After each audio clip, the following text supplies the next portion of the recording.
Meu boa tarde aí para todos. Hoje é dia 23 de novembro de 2009, segunda-feira. O verbete é o 1395. 4 páginas, 40 elogias e 9 máximas. O tema, falência parcial dos órgãos. A especialidade, somatologia. A definição. A falência parcial dos órgãos é a condição do desgaste paulatino, parte por parte, dos constituintes sistêmicos do corpo humano da pessoa, homem ou mulher, androssoma ou ginossoma, seguindo a ordem natural da biologia humana. O desgaste natural do corpo humano, as perdas gradativas das funções dos órgãos, os sinais de mau funcionamento, os exames preventivos detectando problemas assintomáticos, a obsolescência do material da máquina humana, a arbitrariedade do soma sobre a consciência, as fases da vida intrafísica, o período preparatório da PROEX, período executivo da PROEX, a inteligência pessoal aplicada ao emprego útil do soma, o macrosoma diminuindo a falência dos órgãos somáticos. A frase enfática. A falência parcial dos órgãos do corpo humano é assunto inafastável do universo dos interesses da consciência lúcida, homem ou mulher, em qualquer fase existencial ou idade física. Você classifica, como classifica você a falência parcial dos órgãos do próprio soma? Você vive satisfeito consigo mesmo neste particular?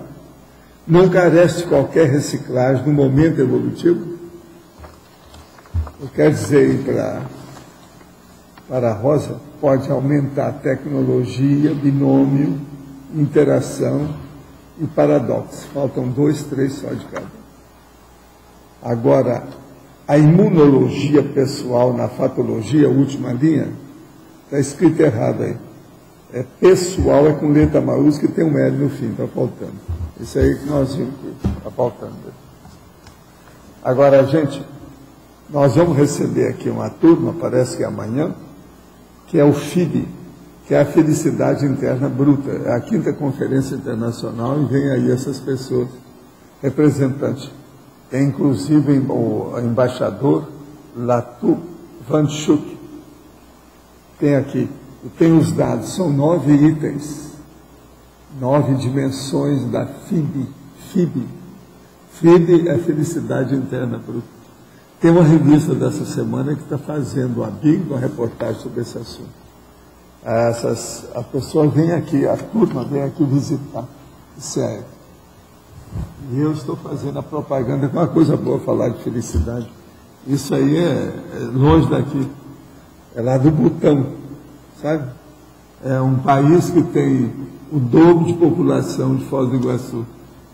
Nós já somos meio país. Eles têm 600 mil, nós temos 325. Tá? Agora, gente, uma coisa que eu queria falar para vocês.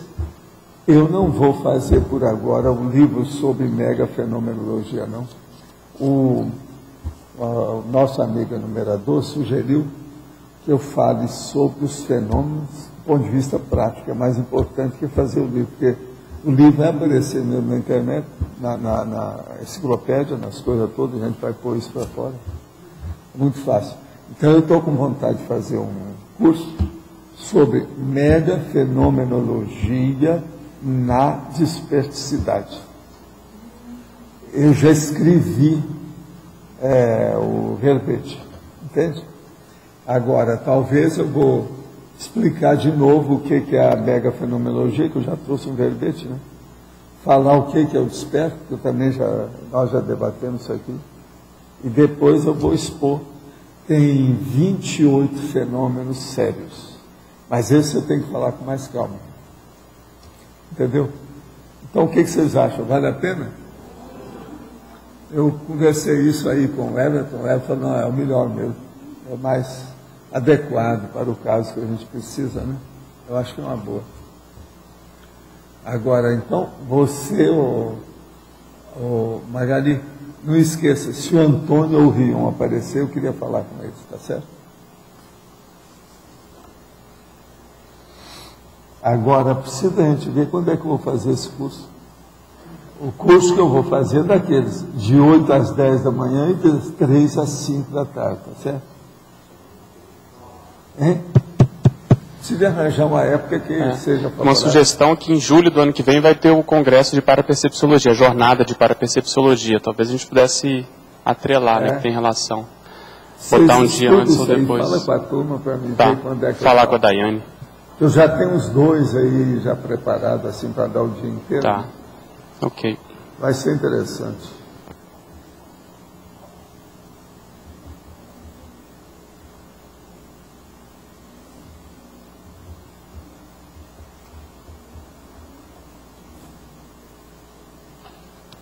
Agora, eu estava com ideia disso, quando chegou de madrugada, ele me falou, fala do curso. Pessoal, melhor para fazer outra coisa. Porque isso aí já vai aparecer no material que tem aí na enciclopédia. Realmente você tem razão. Mas é só depois a gente explicar onde é que tem, né? Mas agora esse aí não, eu já vou dar para aquilo que vocês precisam. É isso que o enumerador quer. Ele quer que a gente mostre quais são os desafios que vocês têm no nariz, aqui. O que é que tem? E são esses que eu vou falar. Eu listei 28. Alguns vocês devem saber, mas agora outros nem sempre. É preciso a gente saber como é que é. Como eu vou falar de dispersidade, vai ajudar todo mundo.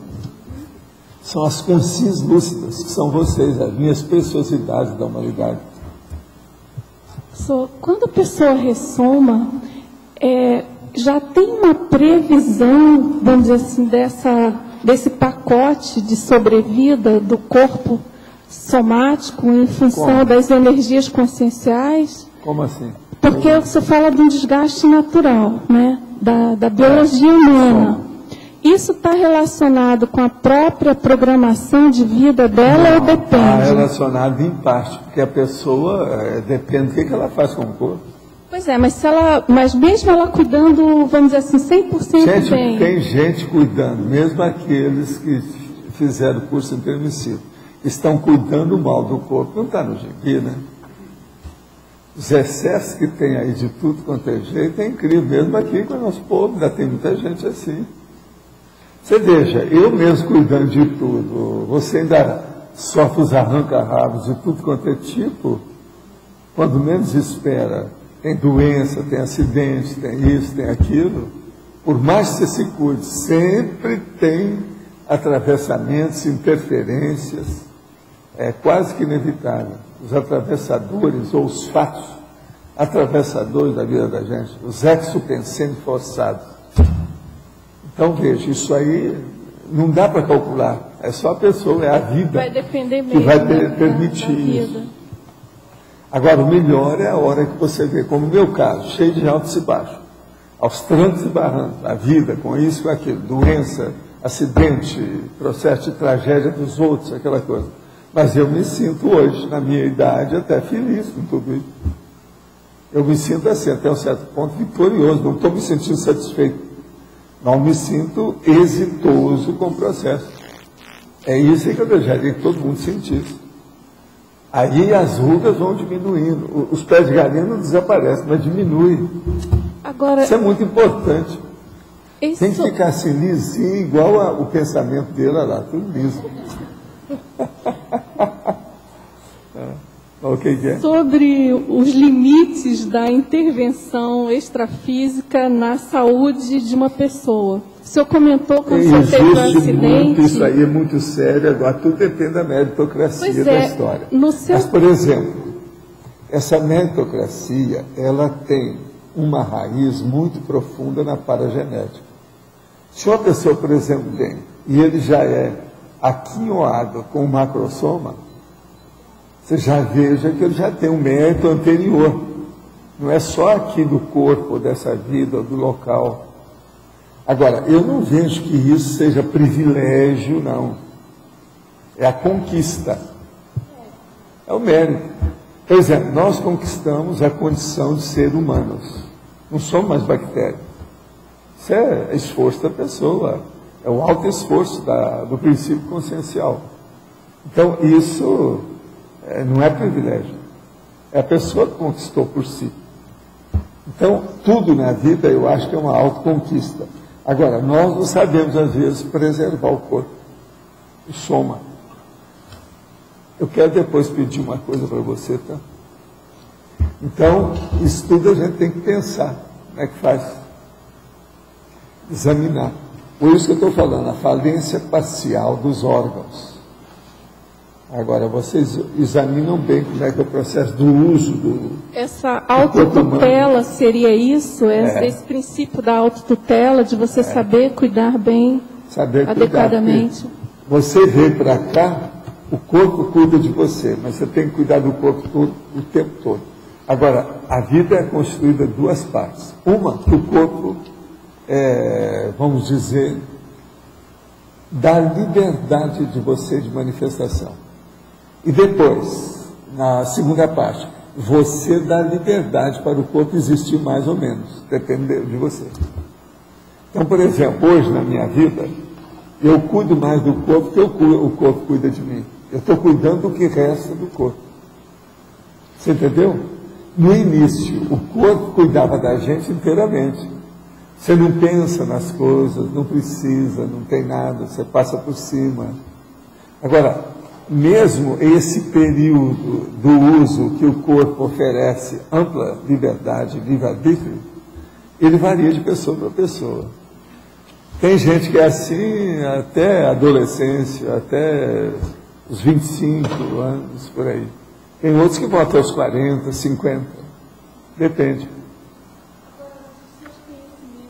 E sobre outros planetas, outras espécies, o senhor tem conhecimento de alguma maneira de não envelhecimento? Os princípios que eu tenho nisso é o seguinte: existe uma variabilidade imensa de manifestações físicas em planetas diferentes. Mas sempre tem envelhecimento? Tem coisa melhor, tem coisa igual e tem coisa pior do que na Terra. Agora, a tendência se equivale. A tendência básica, entendeu? Vamos dizer assim, a filosofia evolutiva disso, impregnadas em todas as galáxias, ela é mais ou menos equânime, equitativa, isonômica. Não adianta mudar muito, porque os percalços são os mesmos. Entendeu? Agora, o que a gente nota é o seguinte: toda consciência é a responsável mesmo por tudo. Antes de mais nada é ela. Então, por exemplo, você veja, o problema do nascimento depende muito da mãe. Mas a influência das energias de quem nasce tem uma influência enorme em tudo isso. A coisa é muito séria.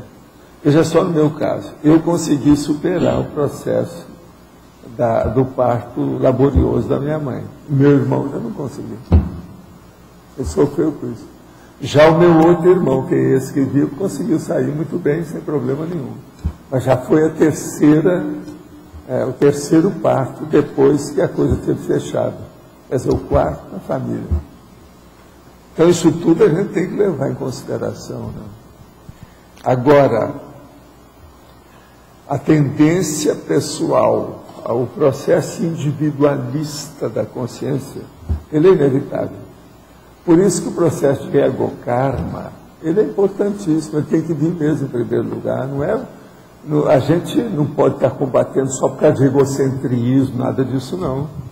É o ego-karma que leva para o polikarma. O grupo karma é apenas uma passagem. É aquele negócio, experiência de passagem, entendeu? Meio. Mas agora o problema é ego-karma para o polikarma. E tudo é um processo, vamos dizer assim, de autodiscernimento. Né? Se nós formos pensar desse jeito, as coisas ficam mais claras, mais óbvias, mais racionais. O negócio fica mais objetivo. Agora, o que eu vejo é o seguinte: nós não podemos deixar de estudar o uso, o desgaste, o emprego do corpo humano. Ninguém pode esquecer disso. Uma pessoa esqueceu o corpo humano, deu para trás. Pronto, vai dar problema com ela. alguma coisa vai acontecer com ela. Esquece alguma coisa, não liga para o corpo, começa a comer demais, vai dar problema. E outra coisa, às vezes não é obesidade. Às vezes é o aparecimento de uma doença que está latente. Aquilo é por exemplo, às vezes aquela doença nem é do processo da paragenética, é da genética da família. Então tem coisa da família, da genética que você recebeu, que se você tem uma consciência mais ou menos tranquila, aquilo é abafado. Se você tem um pouco mais de insensatez, aquilo aparece com mais força ainda do que os seus predecessores. Entende? Os seus antepassados. Agora veja, isso é que nós temos que ponderar o tempo todo.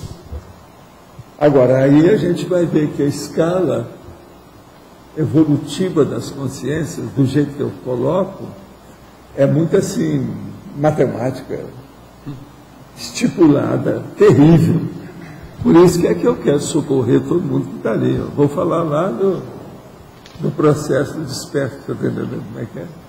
O Homo sapiens desperto, a desperticidade. Não é fácil. Lá dentro. Agora, veja, por quê? Na verdade, o curso intermissivo e depois nós aqui com os amparadores estão preparando vocês para a desperticidade. O ECP2, por exemplo, desde que eu comecei a falar o primeiro dia, a gente falou de desperticidade. Então, temos que levar isso em consideração, não é verdade? Agora, por isso que eu quero falar do que pode ocorrer, né? É importante. Agora aqui, pergunta. Para a fatologia, a importância do estado vibracional no autodiagnóstico corporal. Como realizar a correta interpretação do sinal observado durante a prática do EV, como sendo bloqueio energético, predisposição à doença somática ou intrusão assediadora? Olha, o caso é o seguinte, qualquer pessoa que começa a fazer o EV, ela pode diagnosticar algum bloqueio que haja no corpo, ou seja, alguma doença, alguma moléstia, alguma coisa que está latente, que está quietinha, que é a cinza de baixo, ou que está cheia de fogo, ou cheia de brasa, debaixo da cinza. Então, a pessoa sente aquilo e vê. Eu sempre conto aquela história, que foi uma das primeiras, quando eu comecei a falar isso publicamente, que o camarada começou a mexer, daí a pouco ele sentiu uma coisa que parava a energia dele durar direito. Ele veio me falar, falou assim, você está com hepatopatia, você precisa de ver o que foi. Ele foi examinar e estava mesmo com um processo hepático violento. Agora, o diagnóstico foi dado por ele, através que parava, a energia parava, que ele sentia que aquilo não andava. Então, foi feito o diagnóstico de hepatopatia, lá no caso. Então, o problema aqui é a pessoa vir e prestar atenção nas reações que ela tem no corpo, na hora que mexe com a energia. Poderia esclarecer na sindomologia, página 46, a síndrome da fadiga crônica. Olha, essa é a SFC, a síndrome da fadiga crônica. É a pessoa que está sempre entregas baratas, meia morta, como se estivesse sempre de pressão baixa, inanimada, parece que ela não se alimenta, parece que ela não dorme, está sempre entregas baratas. Então, essa entregas baratas que é a síndrome da fadiga crônica. Agora, isso tem várias causas, é preciso examinar.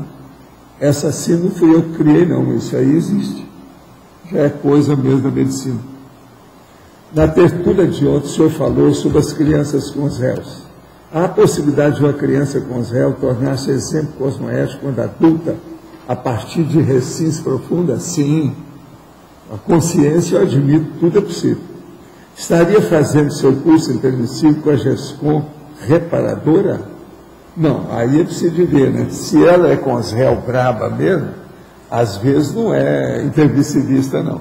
Agora, ela pode começar, né, a se preparar para o próximo curso, uma próxima intermissão. Outro dia o professor falou, está conversando sobre a pedagogia infantil no país, que estava conversando. Fiquei curioso por saber o que pensa sobre a pedagogia Waldorf. utilizado em algumas escolas brasileiras. Ora, tem coisa boa e tem coisa ruim. O que eu vejo nessa história toda é o seguinte: se de pegar várias dessas escolas para o negócio dar certo, mesmo essas que ficam fazendo muita dogmatismo político, igual aquela do nosso brasileiro lá, tão falada, etc. Tal, é preciso de tirar o que é bom de cada uma delas. Agora, o que eu vejo é o seguinte: o que interessa é a reeducação. E essa reeducação não adianta fazer com aluno só. Tem que começar com os administradores da escola, depois os professores, que é o corpo docente, e depois o corpo discente. Eu falo isso faz meio século. Agora, é muito difícil chegar nesse ponto. Preciso ver como é que faz. Uma outra coisa, as escolas públicas, por exemplo, elas são taxativas nas regras, nos princípios do processo da educação, tem que seguir certas coisas. Então, talvez antes da administração da escola, tem que pegar a turma do governo. Da turma do governo, para mudar, teria que acabar com a representatividade. Teria que colocar a democracia plena, que não tem aí. Então, veja, isso tudo uma coisa puxa a outra. Nós estamos vivendo dentro de uma rede de influências espúrias, do ponto de vista humano. A verdade é essa. Por isso que eu chamo, sempre chamei, a sociedade intrafísica patológica. Nós é que devemos fazer a nossa sociedade uma ilha, um oásis melhor para acabar com a patologia e colocar a escola na frente do hospital. Enfim, a SOCIM hoje é um hospitalão. Nós queremos transformar numa escolona. Quer dizer, uma educandarizão. Isso aqui é ideal. O que você queria falar? O senhor volta na página 46, na paradoxologia. O senhor pode comentar o segundo paradoxo? Qual que é o paradoxo? O segundo paradoxo do Soma Husky. O paradoxo do Soma Husky, subjugar a consciência sofisticada. Por exemplo, você vê quanta gente que o corpo manda na pessoa. Há vergonha isso. Por exemplo, toda toxicomania é o corpo que está mandando a pessoa. Por quê? A pessoa fica submissa a uma reação bioquímica, uma dependência, uma viciação, um mau hábito. É um vício que a pessoa adquiriu. Veja, isso é do corpo. A consciência é assim porque ela quer. Por exemplo, fumar. É um vício de imaginação, a pessoa que arranja aquilo e se sente bem com o negócio, ela que acha que se sente bem. Agora, um negócio tudo esquisito.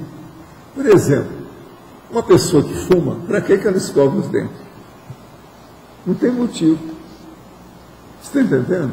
Ela fica jogando gás que vai atrapalhar a boca, as bochechas, as gengivas, os dentes, a garganta, a língua.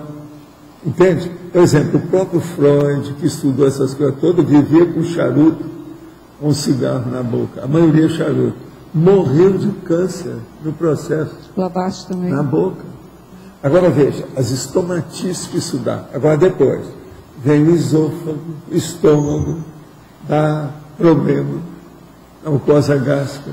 E os processos não é esse, o pior, nos pulmões, dão câncer, mata logo. Agora veja, por que a pessoa fica presa ao processo de fumar? Para quê? Outra coisa, o fumo envelhece a pessoa. Essas mulheres, por exemplo, têm muita ruga aqui, ó, que essas são terríveis. É uma das coisas que me dá mais trabalho para fazer o processo da cosmetria e acabar com essa ruga. Que é a de o biquinho francês, para você falar. Você está entendendo? Que as mulheres é que pegam mais isso, e mais as louras. Eu tinha mais trabalho com loura, que é onde começa. Então é duro, né? Você vê aquela loura toda bonita de fechar o comércio, cheia de ruga na hora que ela vai falar em francês, qualquer coisa, é um perigo francês. Aparecer logo. Eu atingi muita gente assim, de todo jeito. Então é fazer o biquinho. Você está entendendo? É aquilo que na televisão eles chamam de bocas, caras e bocas. É justamente isso. A boca é o processo este. Negócio sério. Então você veja, isso tudo é dependência da consciência ao corpo. Agora veja. O corpo não raciocina por si. O corpo não tem inteligência para movimentar a energia que ele tem? Somos nós que fazemos isso. Então, veja, é um paradoxo, esse é um dos paradoxos mais, vamos dizer, estupefacientes que existe. Né? É uma coisa de doido isso aqui. O paradoxo soma rústico, estou falando rústico, para não falar outras coisas. Subjugar a consciência sofisticada. Por mais sofisticado que seja o nosso corpo, a consciência é mais sofisticada que o corpo. A fisiologia consciencial é superior à fisiologia somática. Você entendeu? Então, isso aqui é uma das coisas muito sérias para nós ponderarmos. Você foi aonde dói, é uma das coisas mais sérias que tem aqui nesse texto. Entendeu? Professor, sobre paragenética, por exemplo, a consciência que nasce com tendência paragenética com doenças já adquiridas em outras e outras vezes. No meu caso, por exemplo, enfisema, né? Eu não fumei nesta, né? Então, se eu tivesse me poupado da conviver com, digamos assim, falando de ectoplasmia, como eu trabalhei muito tempo com portadores do HIV, né? Será que isso facilitou também o aparecimento do... Porque pulmão, eles também estavam constantemente... Não, a maioria aí desse processo de pulmões, se a pessoa não fumava, é porque ela trabalhava com gente que fumava, que é o fumo passivo. Entende? Você, possivelmente, você trabalhou em lugar que o povo fumava muito. É muito difícil um paciente não fumar, né? Eles podiam até não fumar na minha frente, mas estavam intoxicados, não, mas né? o problema é que só de você ter contato com ele, você já está fumando. Uma pessoa que fuma, acabou de fumar, jogou o cigarro fora lá adiante, entrou para falar com você. Ela vai transmitir o processo do fumo para você. Então você vai fumar pacificamente ou passivamente, em silêncio. Agora, o que tem aqui, ó, não tem ninguém nessa sala que ainda não fumou.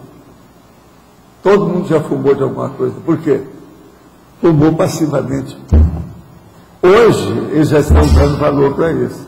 Agora, veja, por um lado, a turma está combatendo o cigarro devido ao fumante passivo. Você sabe que agora essa campanha que está mais rígida, mais séria, que não quer fumo em parte nenhuma, é porque foi comprovado por A mais B, não tem jeito, que o fumo passivo mata tanto igual o outro.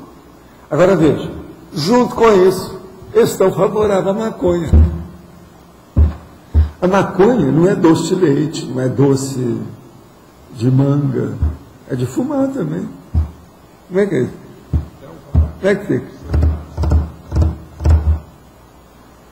Professor, uma outra pergunta também é como é esse processo de contágio da ectoplasmia extrafísica, né, digamos assim, de consex para consim, ou mesmo de consim para consim.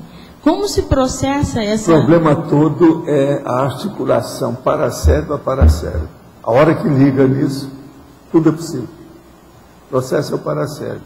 Se há uma afinidade, se há uma emissão e uma aceitação, quer dizer, uma recepção, já estabeleceu a interatividade. Agora, o processo básico, antes de mais nada, é paracerebral. A hora que acontece isso, tudo é possível. Aí é um problema de adaptação. Então, o processo todo é de interação, intra-articulação. O caso todo é esse. Então, a afinidade é a base da vida, né? A vida evolutiva é feita pelas companhias. As companhias existem pela afinidade. E no caso de um trabalhador na área de saúde, ou psicólogo, ou médico, a higiene dele, além da asepsia física que ele deve fazer, ele deve, no caso, a higiene consciencial é primordial para evitar esse contágio desses vibriões, não sei como, seriam bactérias extrafísicas, né? Não é isso? Todo mundo tem que ter muito cuidado em contato com os outros. Uma pessoa, por exemplo, o ideal seria o seguinte: arranjou pela primeira vez o amor à primeira vista, encontrou outra pessoa, vão fazer uma dupla evolutiva. Os dois deviam fazer exame de HIV primeiro. Isso é que é o ideal. Tudo que você tem contato com outra pessoa pode ser perigoso. Vocês eu não sei, mas é bom eu falar os meus segredos também, né? Porque aqui eu revelo tudo que eu tenho. Vocês já notaram que lá no Holociclo nós fizemos uma mega mesa de 21 metros de comprimento. A mesa é bem mais larga do que essa aqui. Agora, por que é que você acha que eu fiz a mega mesa? Para não ter que ter contato com todo mundo que chegar, porque eu não sei quem é que vai chegar. Isso é um perigo. Eu já vivi demais tendo contato com os outros. Nas sessões espírita eram milhares de pessoas toda semana. Meu consultório era mais de 90 pessoas todo dia. Agora lá, eu não preciso estar cumprimentando, não preciso estar dando a mão, não preciso estar beijando o rosto. E outra coisa, com a minha barba é uma delícia, né? Todo mundo tem medo de chegar perto dessa barba. Você está entendendo? Barba de Papai Noel não é a mesma coisa, sempre... E tem gente que não gosta da barba, quer dizer, é uma delícia. Tem gente que não gosta de barba, isso é o máximo. Ajuda. Então você veja, isso já é um meio caminho andado. Eu não pego as minhas doenças na pessoa, a pessoa não vai pegar as doenças dela em mim. Tá capite? Agora, o que se passa? Um médico, por exemplo, desprevenido e boboca, vai fazer a cirurgia, o cirurgião tem lá uma distração qualquer, corta alguma coisa, pega na luva dele, sai o sangue do cara e pega nele. Já tem um colega meu, que eu sei, fiquei sabendo, tudo, que pegou HIV numa cirurgia. Passou para ele. Agora, é um perigo, você sabe, que se a pessoa não tiver cuidado, se ela opera demais, todo mundo sabe disso. Há muitos cortes e às vezes fura a luva mesmo, uns negócios tudo que a pessoa está fazendo. Aquele caso do René Peça, né? O René Peça, daquela fundação lá de Niterói, né? Ele falava que ele pegou o HIV em contato com um paciente, que foi atender um paciente num barzinho, quebrou o vidro, o vidro quebrou, né? E cortou a mão e tinha tido contato. Agora, o que acontece mais é bisturi mesmo, que corta. A hora que vai cortar, a pessoa não viu, fica afobada. Professor Walter. Quem de médico, ele tem que ser muito... é isso aqui, não pode tremer. Professor Walter, no detalhismo, página 46, interaciologia, no finalzinho diz lá, a interação emocionalidade-imunidade e a interação cérebro-cerebelo. Podia dar uma explicada nisso, falar mais? A interação emocionalidade-imunidade. Uma das coisas mais difíceis que tem é fazer isso.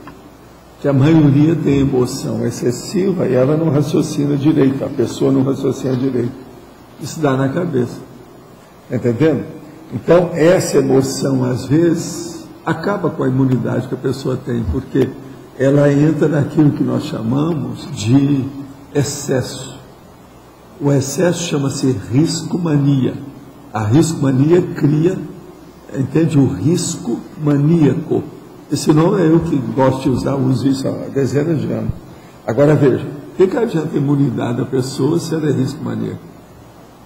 Então, com isso, você vai ver que a emoção, a ânsia da pessoa para arranjar uma coisa eletrizante. Você está entendendo? Isso é que é o negócio brabo da história toda. Agora, a interação cérebro-cerebelo.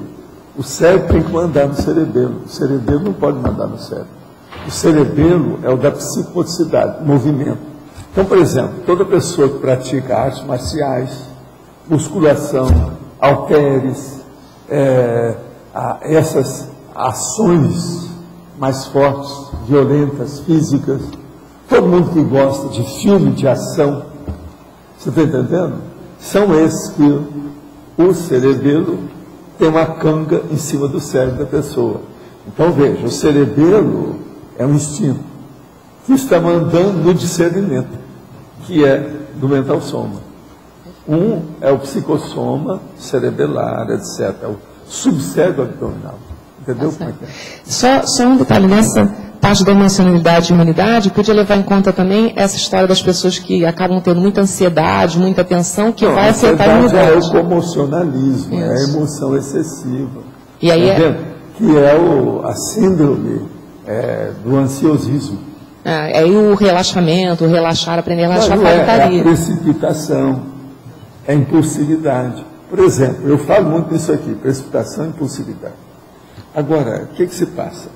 Na riscomania, as pessoas querem ser impulsivas e precipitadas de propósito.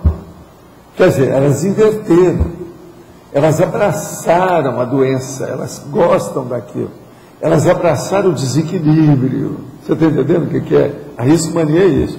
O cara que pulou de avião 1000 saltos, sendo que ele não é piloto, ele não é soldado, não é nada, é só para sentir o gosto de chegar perto da morte e se salvar. Alguns, né? Porque alguns morrem.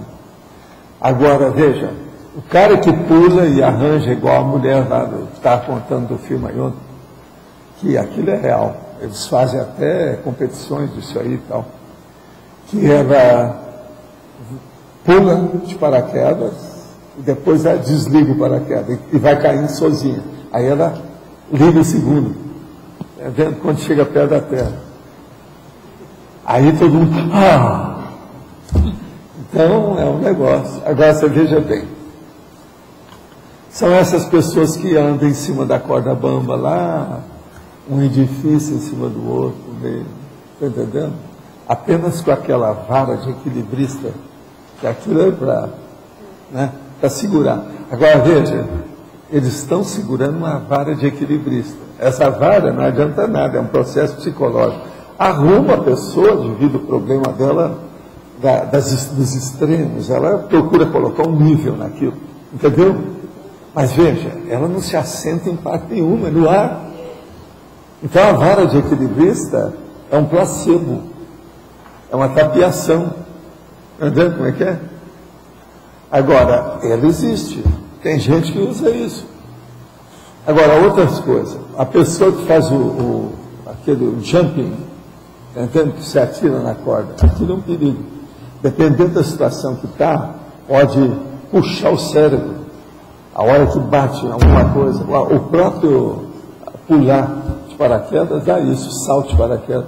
A hora que a pessoa bate, ela faz isso, o cérebro dela vai para baixo. Aquilo está achatando alguma coisa. Pode acontecer algum troço lá dentro. Agora, depois de muitos pulos, o cérebro não deve ser o mesmo. Outra coisa, uma pessoa vai lutar boxe. Hoje tem até mulheres que lutam boxe. Outra coisa, mulheres despeitadas, ou seja, elas não têm peito, porque como é que vai lutar com a peitaria? Não dá, né? Já pensou? Se tivesse 2 jacas aqui, vai boxe, não dá.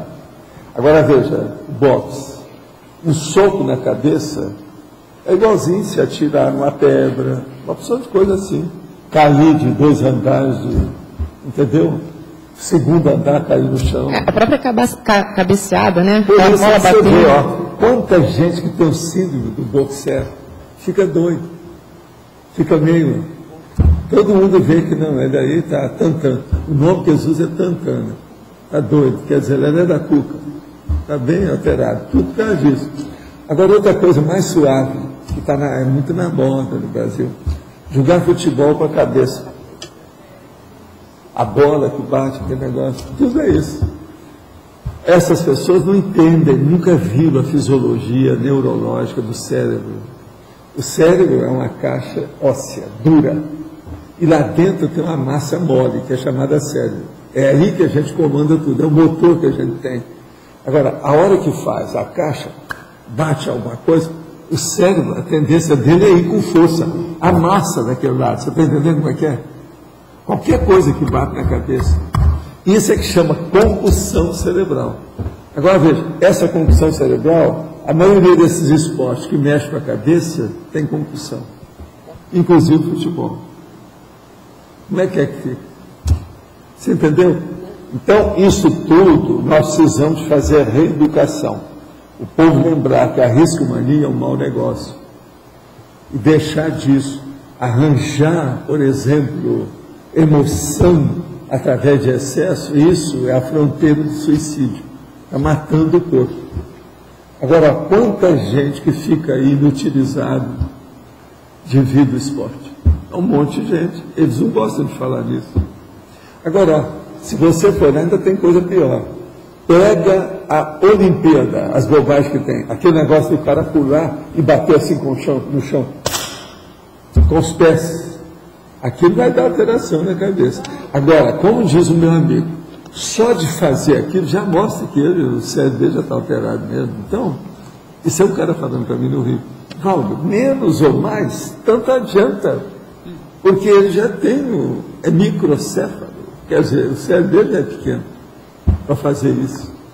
Porque o negócio é pensar as reações que tem. Agora, o que é pior dessa história toda? Não é nada disso que eu contei. O pior de tudo isso, a meu ver, são os efeitos imediatos. Nada disso se faz na hora. Uma coisa, por exemplo, a pessoa vem, corta a outra, vê na hora, sai sangue, a pessoa às vezes quase sempre sente alguma dor, dá alguma coisa. Então, é imediato. Agora, todos esses outros efeitos, eles são imediatos, eles são no tempo. Demora, é a prazo, é a longo prazo, às vezes. Mas ele vem. Agora, a pessoa morre aí, morreu lá o cara, 45 anos, morreu. O que houve? Deu uma coisa, deu umas 5, ele morreu. Ninguém vai estudar mais o que as bobagens que aquela pessoa fez para morrer aos 45. Então, o que foi? Deu um AVC, caiu. Aquele AVC, como é que foi criado? O que houve com ele?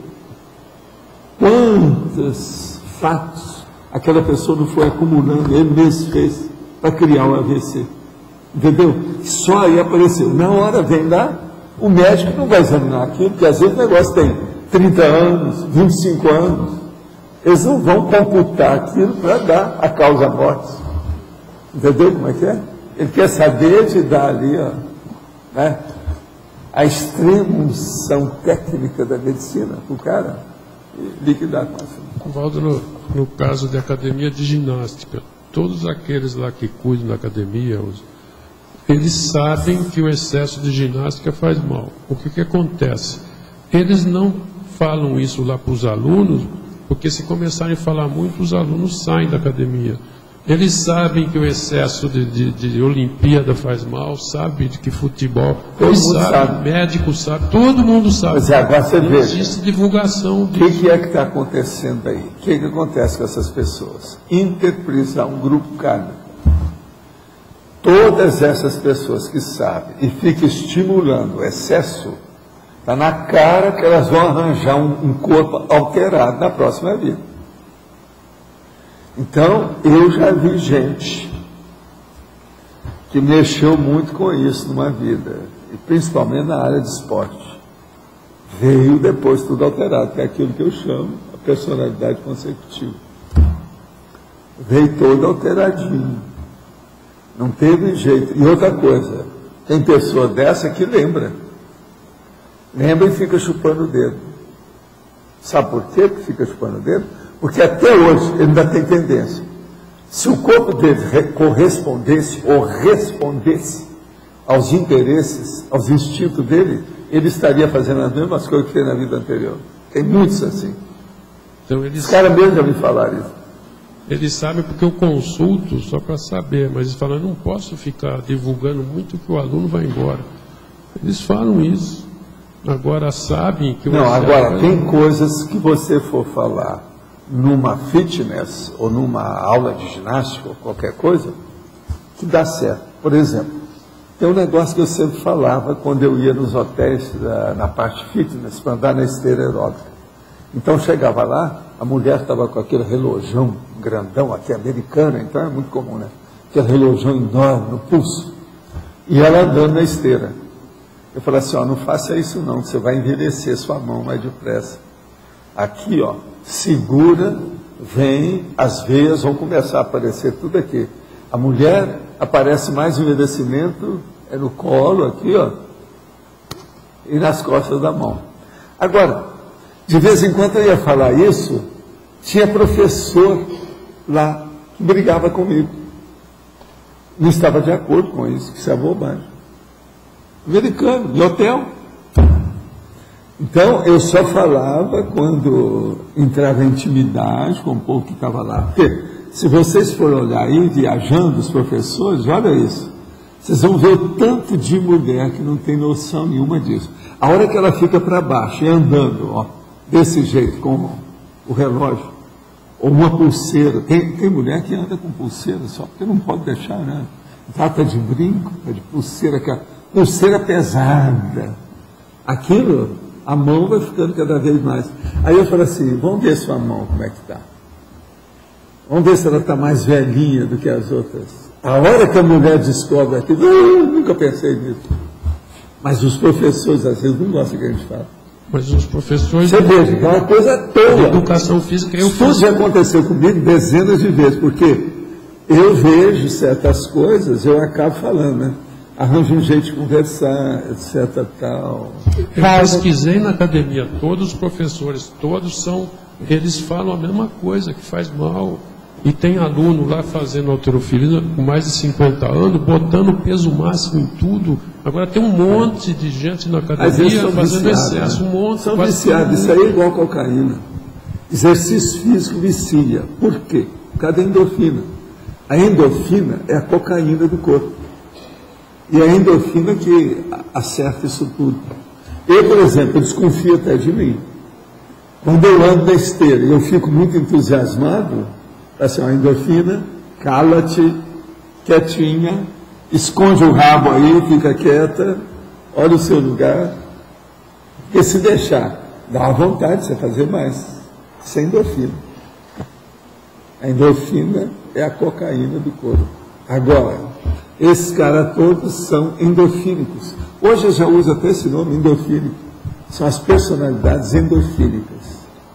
Agora, endorfínico, ele é muito pior do que o hiperativo normal aí. O pior é que praticamente todo mundo faz excesso. Não é coisa, uma parte. Uma boa parte faz por causa do entusiasmo. A hora que esquenta, a pessoa não sente nada. Outra coisa, às vezes tem até uma lesão que a pessoa tem, mas estava quente, ela nem sentiu. A hora que o processo esfria, aí vem a dor, ela vai sentir. No quente, a pessoa não sente nada. Ela passa por cima daquilo. Então, o corpo humano, gente, é preciso da gente saber conviver com esse bichinho. Não tem jeito. Tem também as máquinas de bronzeamento artificial que foram comprovadas. A máquina de bronzeamento artificial está comprovado que elas são cancerígenas. Sim, mas as pessoas não estão deixando de usar. Algumas coisas já fizeram com UV. Não, recolheram. Eles proibiram, mas tem gente que está comprando as máquinas dos cabeleireiros para usar em casa, entendeu? Como se não... que é o mesmo efeito. Agora, eu estava vendo um chapéu mais ou menos parecido igual esse meu, ele é mais feio do que esse, mas a aba é maior, que é contra o UV, que é feito pela Kulbar, que é essa fábrica lá da China. Está custando $100 o chapéu. Agora, ele não precisa de vir com esse forro que eu coloco aqui, ó, não precisa não. Ele já vem, mas ele tem um pequeno forro na frente, que eu não sei porquê. Na frente tem mais forro, um pedacinho. Agora, eu vou começar a usar um deles. Ele é maior do que esse, mais feio. Mas ele é maior por causa da aba, para segurar mais, né? Deve ser para defender as orelhas, esse negócio todo. Entende? Agora, veja, se está vendendo a $100, quer dizer que esse negócio pegou. Esse aqui, ó, que é muito bem feito, é o melhor que tem internacional e custa só $70. O outro está custando 100, quer dizer, vocês já estão roubando o preço, é porque está vendendo muito. O povo está comprando, porque senão não seria, está na cara.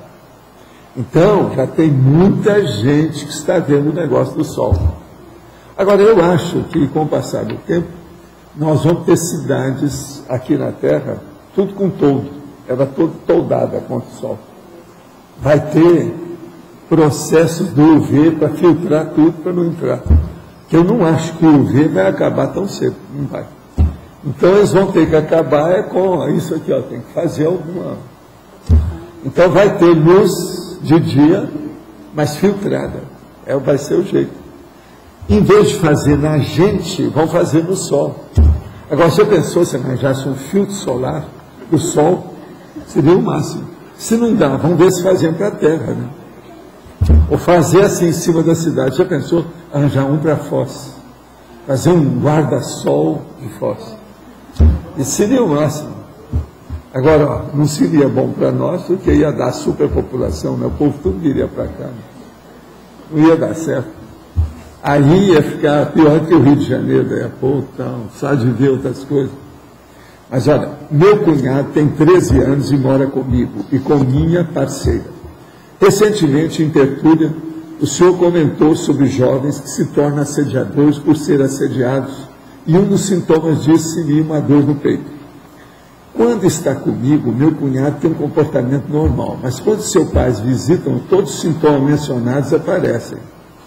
Ele começa a comer demais, pede dinheiro para os pais constantemente e queixa-se das dores no peito. Já fez vários exames, tudo normal. E agora o psiquiatra indicou fluoxetina, que é aquela lá, né, para ansiedade. Como posso fazer para ajudá-lo e a família nesse contexto? Olha, o problema aí seria a gente dar uma geral no rapaz, para ver o que ele tem mesmo. Se você um dia aparecer por aqui com ele, eu faço um arco voltaico, vamos ver se tem alguma coisa e qual o nível que tem da situação. Às vezes, pode ser só um problema dele, pode ser um mau hábito, pode ser má educação, mas às vezes pode ter coisa até mais séria do que isso que a gente está falando. O problema tem que examinar. Agora, ó, se ele fala sobre dor no peito e leva a mão assim, ó, que é quando os pais chegam, principalmente a mãe, se ele se dá bem com a mãe, quer dizer, ela é chupadinha totalmente. Na hora que ela chega, chegou, está entendendo? Vem o processo da vampirização dele. Aí ele deve levar a mão no peito. É assim que ele deve reclamar. Uma coisa que deve ser interessante era perguntar para ele. Você pode fazer isso lá, companheiro. Pergunta para ele o seguinte: na hora que ele vê a mãe e o pai, ele sente alguma coisa no peito direto? Por exemplo, ele não está pensando no peito. Ele vê a mãe e o pai e sente. O povo, na mesma hora, se for uma mulher, vai falar: não, meu cargo de chakra, meu amor pelos meus pais. Não tem nada disso. O processo aí é energia que está sendo chupada, aspirada. É lógico. Filho, se uma pessoa abusou de cigarro em outra vida, nessa vida vão aparecer as consequências na mesma idade que ela mais prejudicou o soma em outra?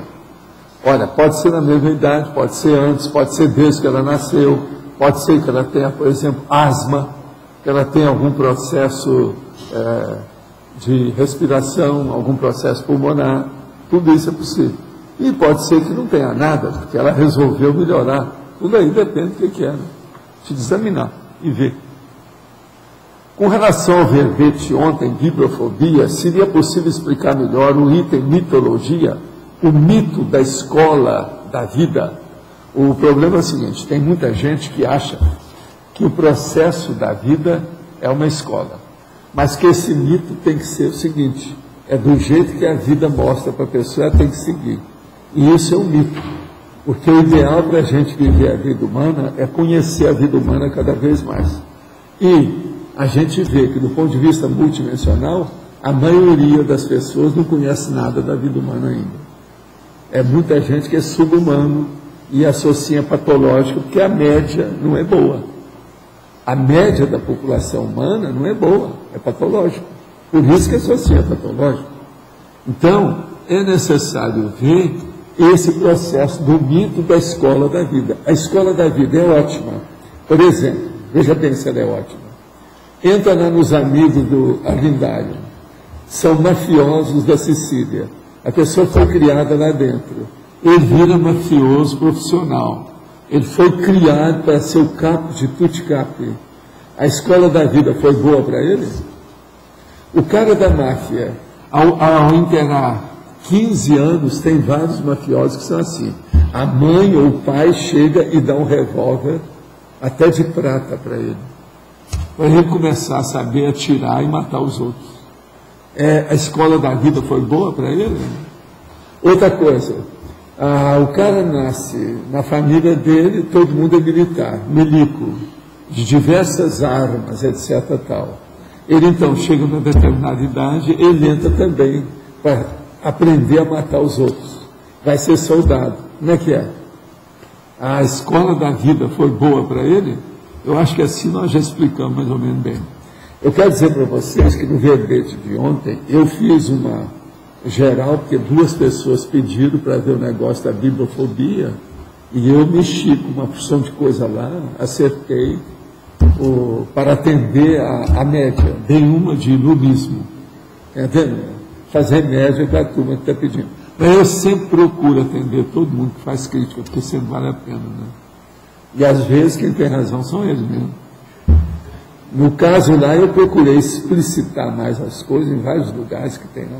Porque aquilo ali pode ser aumentado demais, né? Ainda tem muita coisa. Sobre bibliofobia, é muito material. O que eu quero pedir justamente para a Ivone é justamente pegar o livro do Baez para a gente colocar, que eu quero colocar lá, você fazer, entende? Porque aquele ficou e eu fui levando, acabou, já não colocou. Você faz para mim o fichamento do Baez, aquele da destruição dos livros. Tem lá na holoteca, à vontade. Hein? Mas eu estou só falando para vocês que às vezes eu, por exemplo, embromo uma pessoa aqui, levo ela no bico. Mas quando chega lá, eu vou pensar tudo que foi feito. A maioria eu penso.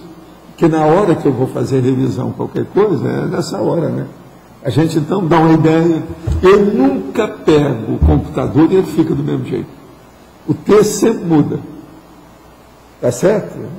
É assim ou não é? Você que está vendo as coisas todo dia. Agora, hoje eu pedi para ele mais um serviço para o Everton. Ele, com a maior boa vontade do mundo, você sabe que ele é a mãe da paciência e o pai da paciência. Dizem que a família inteira da paciência, sabe, aportou ali.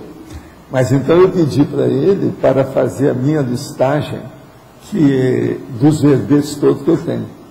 Eu estou com 1.534. Agora, a minha listagem só tem 1.467, não é isso? Então está faltando 77 ao todo, que eu estou precisando para colocar nos verbetes que eu estou fazendo, eu estou precisando saber daquilo. E no papel é muito mais fácil. O povo fica pensando que é só o computador que resolve, não é não. Às vezes, o mais importante para você ter criatividade é o papel. A pessoa não pode desprezar isso. Por isso que eu acho que matéria de ideias, papéis e coisas escritas não vão cair tão cedo, livro, nada disso, não tem jeito, que é bobagem. Não é a mesma coisa, entende? Papel é muito melhor, você pode riscar tudo na hora, é mais palpável, concreto, você vê a coisa, a palavra está ali. Agora aí não, esse negócio sutil, de sutileza, já basta as consciências. Eu já vivo lutando com isso, é tudo sutil, entende? Agora vamos ver a coisa palpável, concreta, hein? Já está pronto? Já está pronto, o homem é uma fera. Agora, veja bem, eu vou poder trabalhar com 1.534 verbetes hoje. Veja, o verbete hoje é 1.395. Eu estou deixando abaixar, porque eu estava com 151.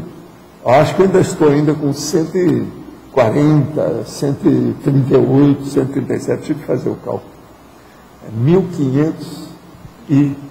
1.534, menos 1.395, deve dar 130 lá vai fumaça, quase 140. Professor, nesse processo de roubo de energia, o vampiro, ele pode ser inconsciente, no caso? Não, é totalmente inconsciente. Quase sempre são jovens, na adolescência. Você encontra isso, um rapaz, por exemplo, de 18 anos. Outra coisa, onde eu tenho encontrado mais é com rapaz, não é moça, não.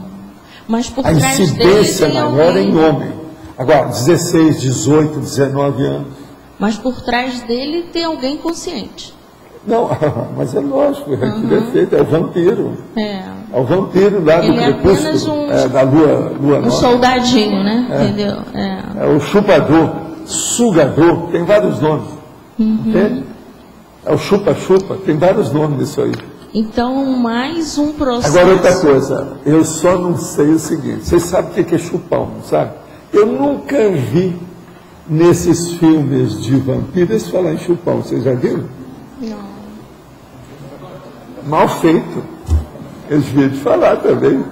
Porque o processo é o seguinte, chupão o que é? É uma pessoa que chupa a pele do outro e que faz o processo sanguíneo vir a puro. É mais ou menos isso aqui, ó. Eu estou com o meu braço, aqui, ó. Vou mostrar para vocês. Parece até que eu tomei uma cocaína ou qualquer coisa. Tá vendo? Agora, o que é? Isso aqui é por causa da procurar a veia para tirar sangue. Olha aqui. Está no fim, ó. Está no fim. Agora, mais uma vez, me pegaram tudo quanto é lado aqui. Agora, foi só nesse braço. Nesse aqui eles colocaram, não aconteceu nada. Agora, esse aqui não tem jeito. Agora, ó, quando começa as cores, você sabe, tem todas as cores do arco-íris. Ela vai mudando aí. Quando fica amarelo, esverdeado, já está no fim. Daqui a pouco o braço está normal. Agora, veja, uma pessoa vai olhar e fala assim, ó, ele está usando muita cocaína ultimamente. Ó. Isso, aqueles exames que está fazendo, sangue que eu falei aqui que está fazendo. Obrigada.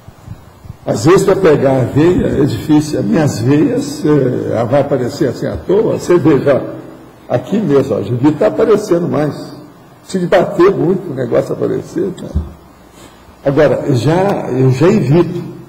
Uma vez começaram a tirar sangue aqui nas costas da minha mão, ficou tudo roxo. Aí eu fiquei com a mão lá pelas tantas, me deu problema até de digitar. Estava o problema. A sufusão hemorrágica aí no caso, né? É um tipo de sufusão hemorrágica, não é isso? Então isso aí é um problema sério. Agora, o chupão faz essa sufusão suave. Qualquer um faz. Chupa sua pele bastante. Agora, veja, se estiver tomando Plavix, está perdido. Aí vai ficar roxo na hora. Sabe? O Plavix, que é o que eu tomo, é um dos remédios que eu tomo. Então, esse predispõe o processo, piora tudo. Vocês estão entendendo? Tudo a gente tem que entender, saber e ver a fisiologia e depois a patologia. Ou a patologia primeiro, depois a fisiologia, e depois a terapia. Não tem outro jeito. A vida é isso. O corpo humano é isso. É o jeito para conviver com o corpo. Não tem saída. Estou esperando a moça para mostrar os meus fármacos. Está tudo lá bonitinho. Vou mostrar para ela que ao todo, se eu for tomar todos os remédios, são 9 que eu tomo atualmente. Tudo escolhido. E tem 2 que são repetidos. Quer dizer, eu tomo 2 vezes. Está entendendo? Todo dia. Agora, estou me mantendo, quer dizer. Agora, eu nunca tomei tanto remédio na minha vida, não. Virei farmacêutico. Sou farmacológico. Você está entendendo? Farmacológico. Aqui. Quem é que está falando? Professor Valdo. Aqui não sei ver. Eu gostaria de fazer uma pergunta sobre o verbete quinta essência evolutiva. A gente está estudando agora para a prova, né? Então começam a surgir algumas dúvidas. Cadê o Antônio mais veloz? Então, o que eu queria entender, eu não tenho aqui ele nos 1000, mas o senhor define ele como sendo uma mega característica, uma característica peculiar, né, um mega trafora específico da consciência. Eu queria entender se essa mega característica ela é somente adstrita ao intrafísico, ou ela pode ter algum nível de desenvolvimento, algum vínculo com o processo do curso intermissivo. Não, a quinta essência mesmo real é o autodiscernimento da pessoa aplicado de algum modo na evolução dela. Isso eu estou falando agora generalizado para você. Sendo assim, ela pode ser física, intrafísica, extrafísica, multidimensional, ela pode pegar o holossoma todo, depende do que é. Porque a quinta essência mesmo, sua ou minha, Sim. ou de qualquer um aqui, é o autodiscernimento, a lucidez que nós temos a respeito disso. Toda a quinta essência vai ser baseada nisso, porque isso é a sabedoria maior, é a inteligência maior. Vocês não acham? Estou falando generalizado para liquidar com o assunto para você. Se não me engano, você coloca que é no momento evolutivo, né? Isso. Que é justamente o discernimento. Agora, no momento evolutivo, a pessoa está pensando o quê? Ela está fazendo o quê? Esse momento significa também o contexto dela. Qual contexto que ela está mexendo? Aí você tem que ver aquele contexto, aí já muda. Sim. O que eu estou falando é o embasamento disso. O que é que planifica? Qual a plataforma da sua quintessência como princípio consciencial em evolução? Você não pode fugir do discernimento. A verdadeira inteligência é o autodiscernimento evolutivo. A verdadeira inteligência é a inteligência evolutiva. Entendeu? Ficou claro, sim. Dentro disso, uma pergunta relacionada também seria no curso intermissivo. Qual é o nível de avanço da pessoa no curso intermissivo? Ele pode ter um avanço bastante significativo se ela ficou muito tempo em coma, por exemplo. E entra... Eu não entendi aí. Por exemplo, ela ficou 80% da vida em, né, como comatosa, ou dormindo, ou e daí? Fazendo um processo de alteração. Aí ela cai no final, nos últimos 2 minutos do segundo tempo, ela cai no curso intermissivo. Esse curso intermissivo... Não, mas vem cá, calma isso aí, tá? Isso aí está mal contado. Está dando um salto aí violento. Na minha terra eu não vi ninguém, aqui não teve ninguém que estava assim. Então, como funciona na prática? O caso é o seguinte, a pessoa só entra no curso intermissivo se ela tem a ficha favorável, já está mais ou menos de vez. Não precisa ficar muito madura, mas se está de vez, verdolenga desse jeito, não. Se a pessoa está na comatose, é mais do que verdolenga, né? Não tem aqui, por isso que eu falo, aqui ó, não tem verdolengos de ontem. Só tem ou maduros ou semi, de vez. De vez. Tem uns que são de vez, por exemplo, eu e o Arlindo somos de vez. Você e a Rosa já são maduras. Mas é a vida. Entendeu como é que é? De vez e maduro. Entendeu? De vez. Agora cada um faz o que pode. Certo. Então, já são 2 dúvidas clareadas aí. Só para fechar essa pergunta. Existe aí um processo, durante o curso intermissivo, de uma espécie de reciclagem. Eu perguntei em algumas... O curso intermissivo dá um impacto de cognição. Ok. Pensa nisso que você vai ver o que é. Agora, esse impacto, a pessoa tira partido, proveito, aquilo se torna proveitoso ou não, dependendo dela. Intenção, vontade, interesse. É o que acontece aqui. Veja, a hora que uma pessoa tem curso intermissivo, chega aqui e está toda alterada, ela viu primeiro, está tudo bonitinho. Sim. Chega aquele rapaz elegante, bacana, um verdadeiro galã de Hollywood. Aí ele some, mas ele entendeu, admitiu, reconheceu que tem curso intermissivo. Sim. Passa alguns anos, 10, 15, 20 anos, o cara aparece, entrega as baratas, tudo deformado, aquele monstro. Sim. Fez besteira, todas as suas grandes alterações, quer dizer, moléstias, enfermidades, distúrbios, perturbações, começa a aparecer nele já naquela idade. Ele ainda não chegou nem na minha idade, ele está abaixo de 40 anos ainda, e já torrou tudo. Quer dizer, o que adiantou o curso intermissivo até o momento para ele? Aí ele vem, a gente conversa com ele, dá um jeito, fala assim, ó, aproveita a sua vida, vê se você não morre agora, dá um jeito. Porque se acontecer mais um pouco, você vai continuar do jeito que você está, até o ano que vem você está perdido. Você vai embora. Então, quer dizer... Tem casos que eu falo para a pessoa, quietinho, só nós dois ou com a família junto. Se tem uma pessoa da família, eu nomeio como enfermeira ou enfermeiro para tomar conta do meu paciente, porque vai longe. E eu falo para a pessoa, você querendo, você volta que eu vou olhar você de novo, vamos ver. Mas se você não fizer uma reciclagem cirúrgica, você vai para o espaço. Essa semana eu vi um caso desse. Entendeu? Agora vejam, o que eu já vi, agora o melhor da história é o seguinte, são 4 tempos que tem. Isso aí eu acho que eu nunca escrevi, viu? 4 o quê? Anota aí. 4 tempos. Eu vou te mostrar os tempos, como é que são. Primeiro, eu conheci a pessoa na época que eu era só o Zéfiro, tá certo? Na intermissão. Aí vem a pessoa e me procura na Conscienciologia, no Instituto. E ela reconhece que tem o curso intermissivo. Aí, ela vem depois, entrega as baratas aos frangalhos, você está entendendo? Um carro ou aquela máquina de fazer macadame, chama rolo compressor, passou em cima da pessoa. Então, daí a pouco, ela dessoma. Aí, eu vou vê-la depois que ela dessoma. É o quarto tempo. Vocês entenderam os quatro tempos? Agora veja, essa minha vida, e desde que nós já fizemos o Instituto, nesses 23 anos, eu já vi muitas pessoas desse jeito, homens e mulheres. Homens e mulheres. Agora, ó, não fica pensando que teve tóxico nisso. Muitos não tiveram nada de tóxico.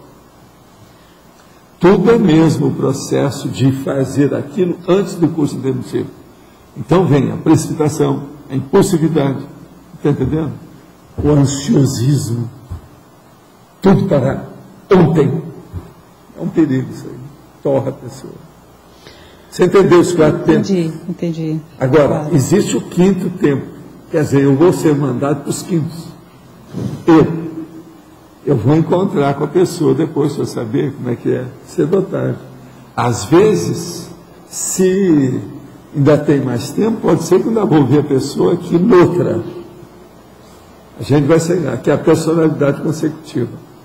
Se não for, a gente vai encontrar nas quebradas da evolução. É o quinto tempo.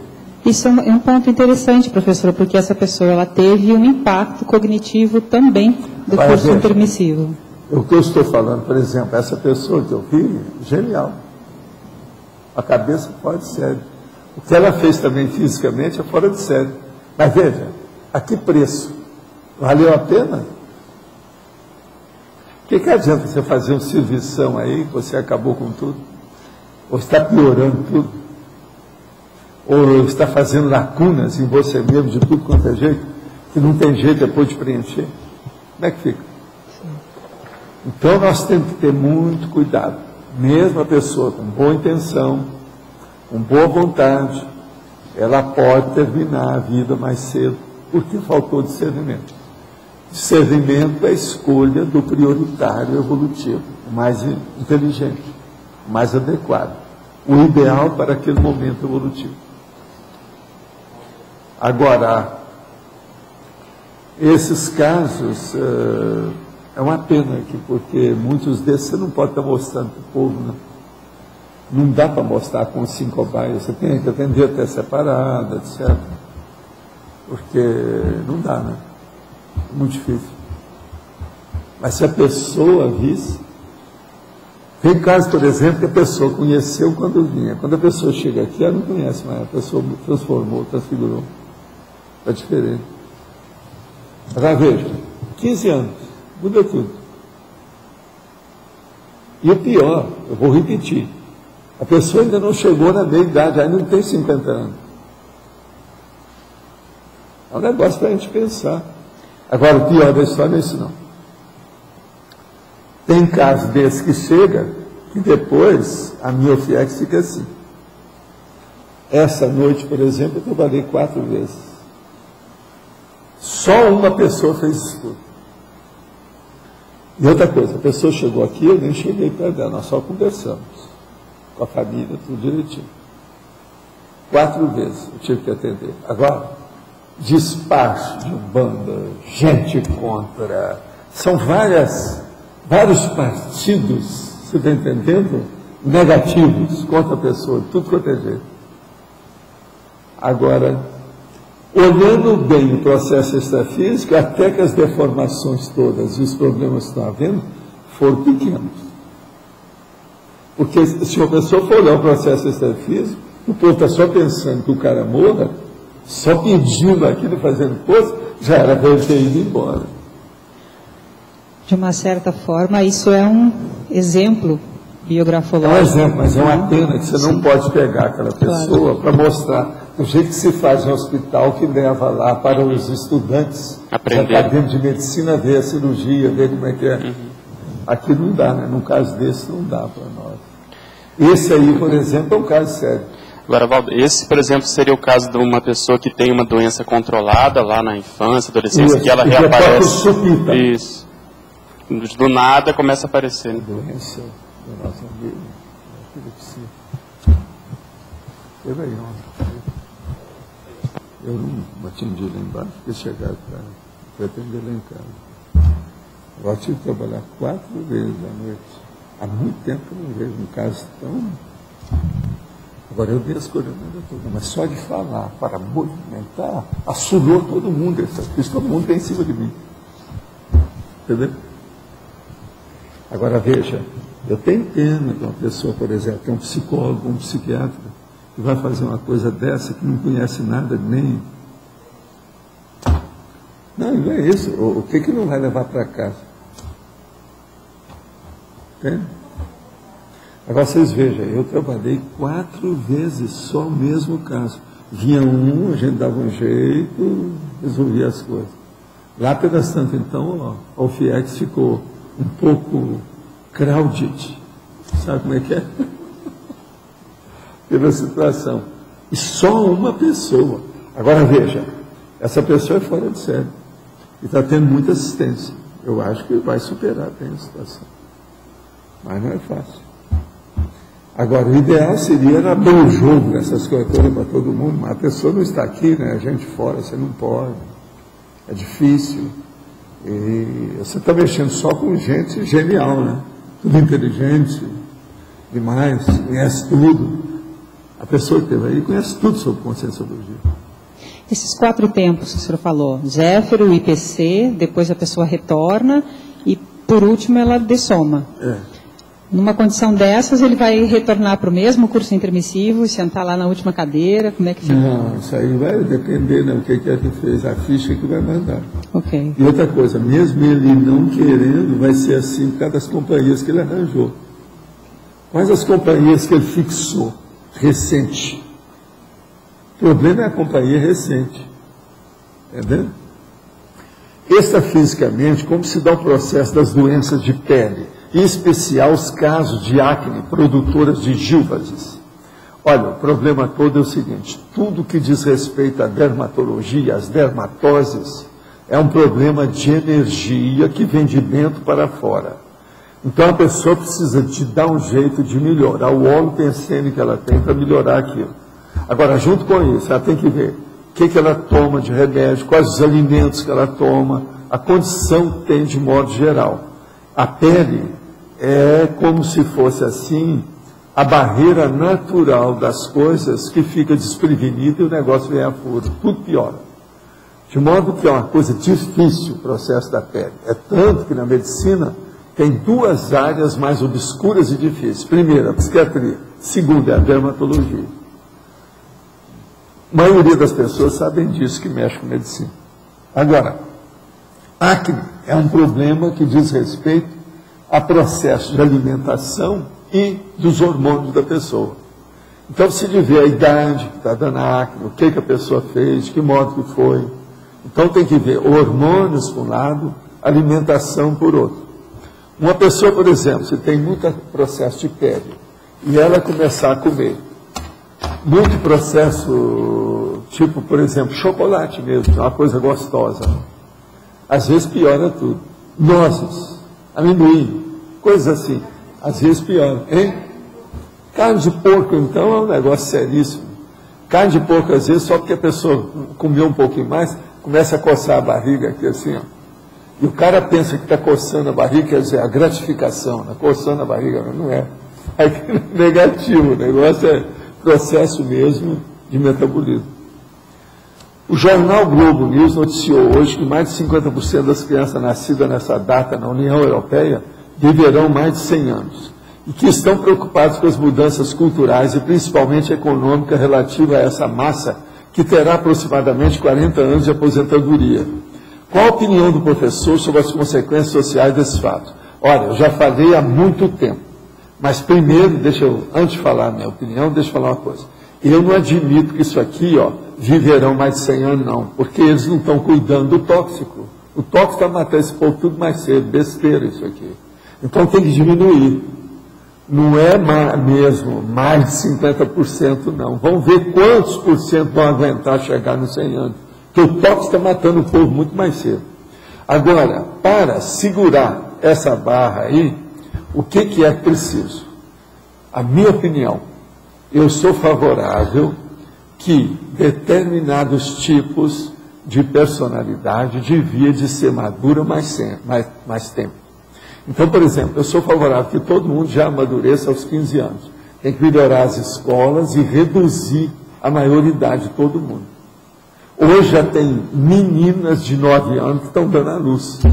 Como é que fica? Isso aí é uma coisa muito séria. E o povo fica aí, colocando a idade maior, às vezes com 18 anos, etc. Tal. Devia de reduzir isso aí. Isso eu sou favorável. Outro.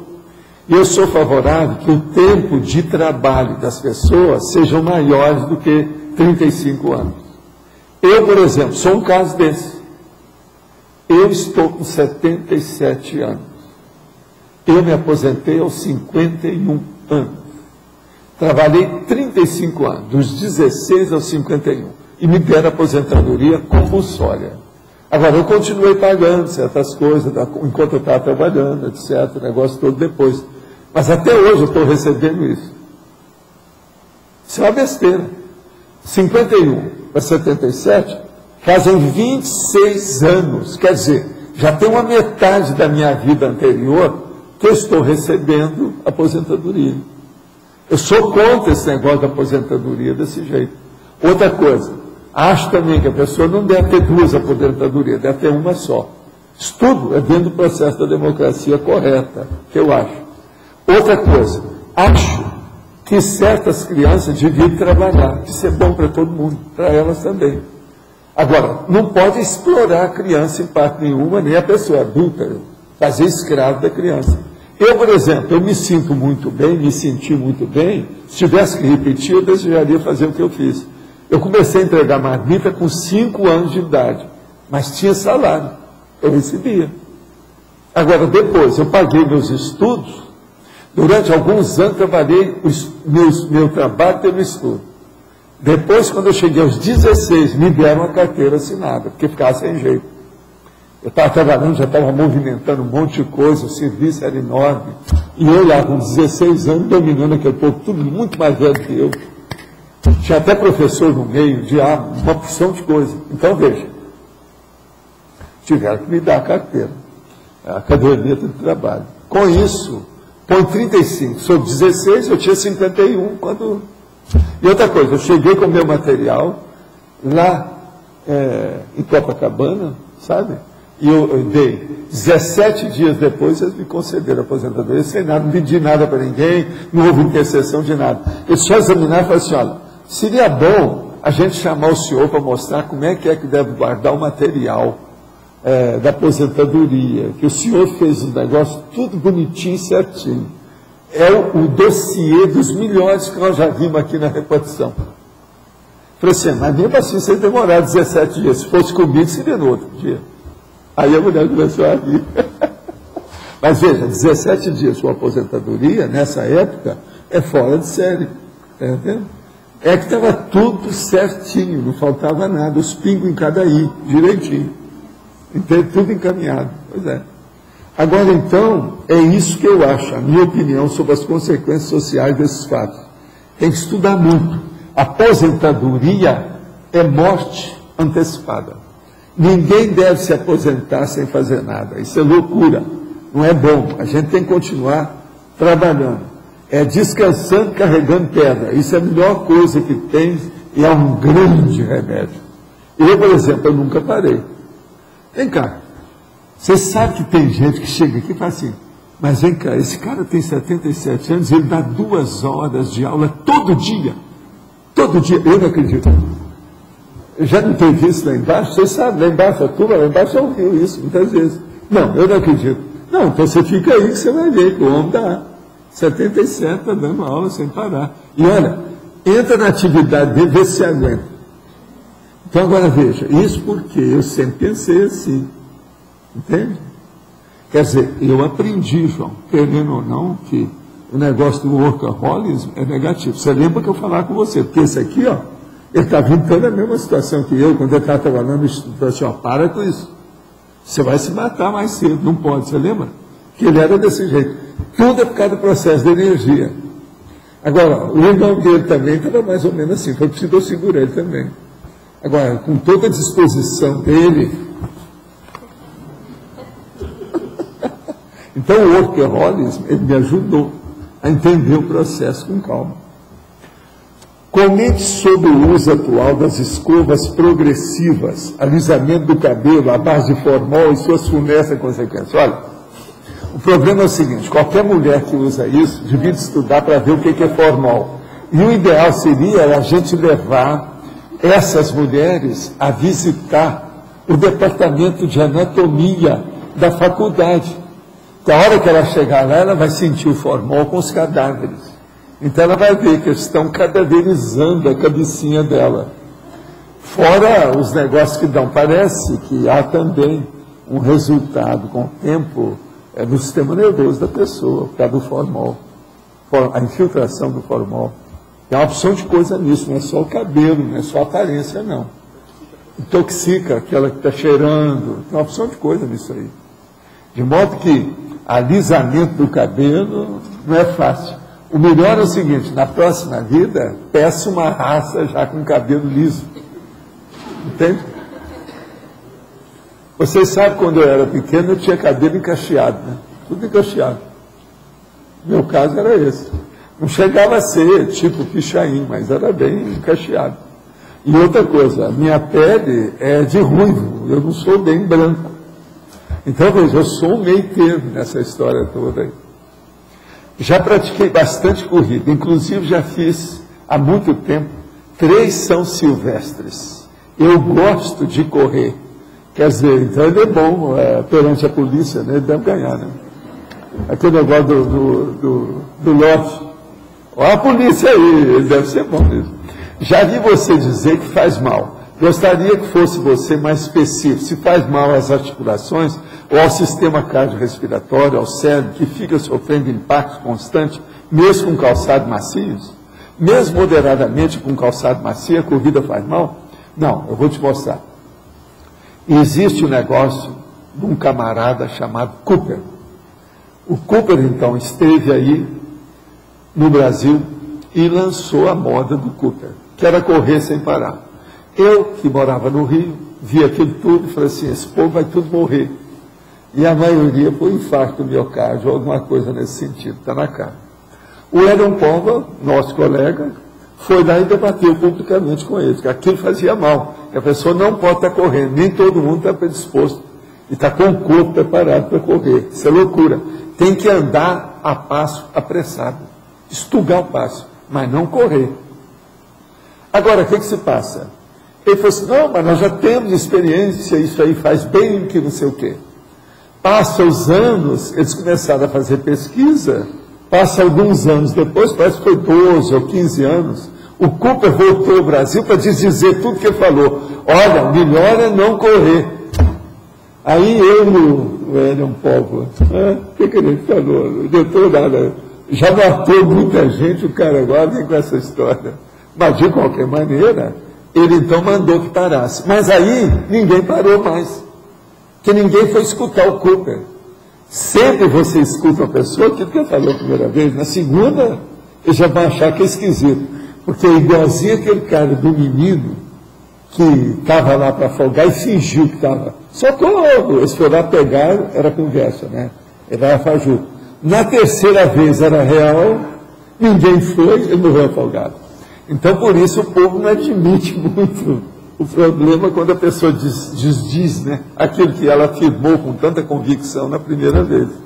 Agora, o caso, então, do Cooper é justamente isso. Agora, o problema é o sistema cardiorrespiratório. É esse que mata mais depressa na questão aí. É só você ver o problema hoje, tem esses aparelhos, é só a pessoa ver, entra na esteira, faz aqueles processos nossos lá que tem, que olha pela pressão na hora que a pessoa está lá. Hoje já tem os aparelhos tudo para isso, está fácil de fazer isso com tranquilidade. Vale a pena. Agora aqui. De que forma podemos diferenciar as atitudes procedentes do porão consciencial de uma consci não reurbanizada em relação a uma consréu propriamente dita? Olha, aí tem que examinar quais são os trafalhos de cada qual e ver o que é que pesa mais na balança. Há trafalhos mais superficiais e outros trafalhos mais profundos. Há trafalhos que aperta só, faz mal só para a pessoa, e há outros que faz mal para a pessoa e para todo mundo em torno dela. Isso tudo tem que examinar. É a trafarologia, o trafarismo. É isso aí que tem que examinar para ver. Cada caso tem que ser visto. Depois da autopesquisa, eu percebi que na família da minha mãe há dessomas repetidas pelo mesmo sintoma. Quase todos morrem pele e osso. Também são magros com dificuldade para engordar. Também tem processo de perturbação mental, tipo melancolia matutina e labirintite. Eu, percebendo isso, não quero repetir. Por que isso acontece? Seria bom você começar a fazer mais exame do que eu. Não é isso? Tem que examinar tudo.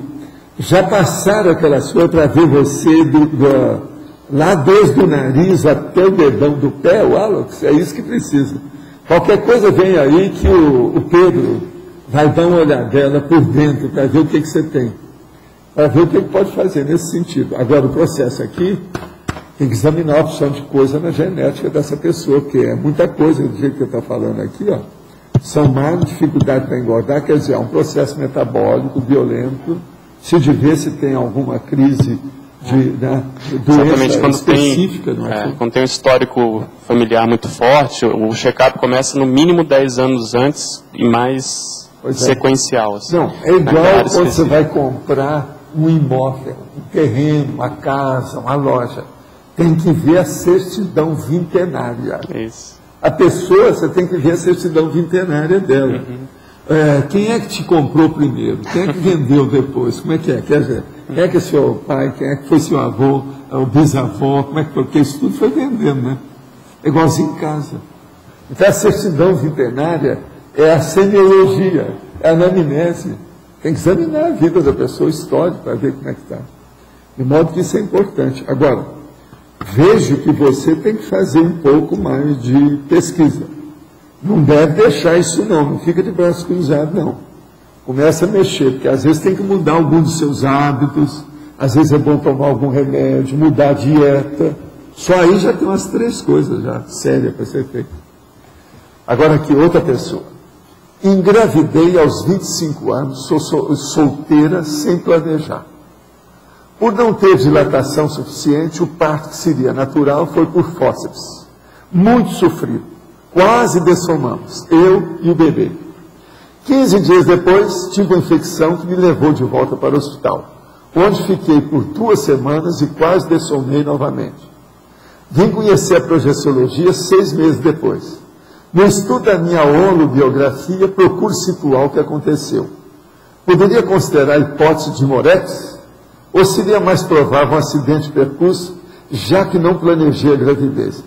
Ela está falando acidente de percurso. Por que você não usa outro nome para isso? O nome da minha terra é assédio, ou heteroassédio. Né? Agora, PS, não tenho uma relação conflitiva com minha filha, hoje adolescente. Então, está ótimo. Então, isso aí já é uma demonstração que a coisa é positiva. Isso aí, às vezes, é alguma necessidade extra. Agora, tem uma coisa que não foi falada aqui. O papai. Você não falou do papai, precisa examinar quem é o papai. Porque você não deve ter feito isso sozinha. Sabe como é que é? Virgem mãe é só a Virgem Maria com as besteiras do J. Cristo. Quer dizer, essa bobajada que tem na religião lá e da Igreja Católica, é só lá. Se for com você, seria uma segunda vez. Então é preciso examinar aí também o caso do papai nessa história e ver como é que foi. Agora, ó, do jeito que você está falando, se você se dá bem com a filha, é muito importante. Se a filha muito bem também se dá bem com você, isso mostra uma positividade do assunto. Já não é tão sério o processo do heteroassédio. Mas, de qualquer maneira, uma outra coisa, a gente não ficou sabendo depois se a pessoa casou com o pai, o que aconteceu, se teve mais filho, como é que é. Isso tudo teria que ser examinado aqui também. Vocês estão vendo que a anamnese, o estudo histórico das pessoas, esses históricos são inevitáveis. A gente precisa disso, não tem saída. Agora, eu estou vendo quando chegou, o que eu queria falar para você é o seguinte. Eu vi o processo lá, escandinavo das Valquírias, ok? Mas o que eu quero te falar é o seguinte, Valquíria é aquilo que nós chamamos em português de baleúda.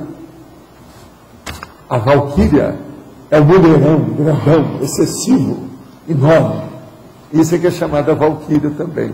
Na Europa, muita gente chama isso, principalmente os alemães. Por isso que eu tinha colocado Valquíria. Agora, como você fez questão, eu atendo a galera. E eu coloquei lá, Valquírias. Entende? Para mostrar que você sabe, Valquírias é um processo da Escandinávia, que é um problema de lenda, é uma saga, né, das Valquírias. Tem até o processo lá do Wagner, das Valquírias. Não, aquele negócio, não. São as Valquírias, aquelas que galopavam. Né?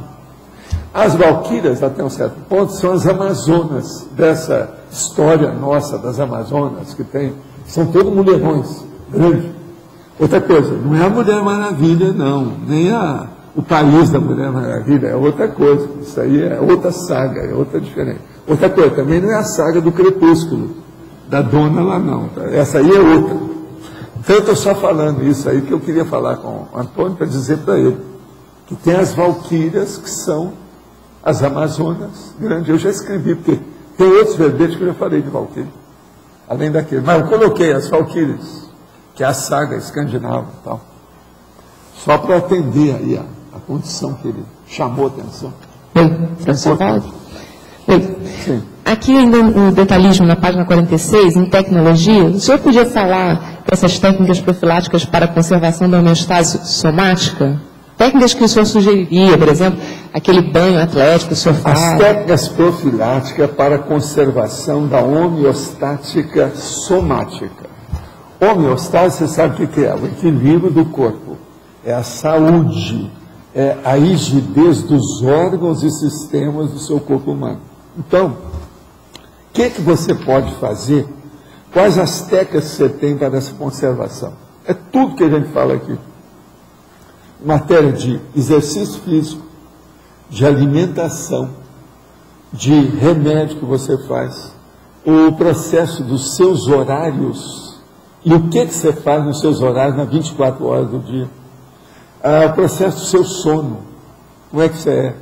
Porque tudo é o seguinte, se você exagera, pode fazer mal. Se você fica menos, pode fazer mal. Se você tem só boa intenção, pode fazer mal. Se não tem discernimento. Então, por exemplo, se uma pessoa começa a não dormir direito, está com insônia, e ela começa a dormir só 3, 4 horas por noite, acaba embirutando em pouco tempo. Aí ela começa a dormir demais. Em vez de 8 horas, ela começa a dormir 12.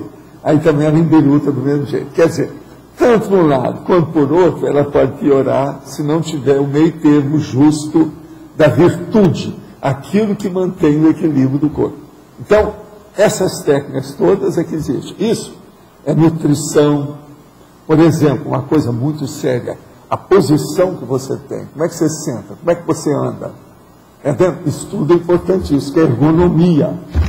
Então, o exercício físico, o processo de fazer o exercício.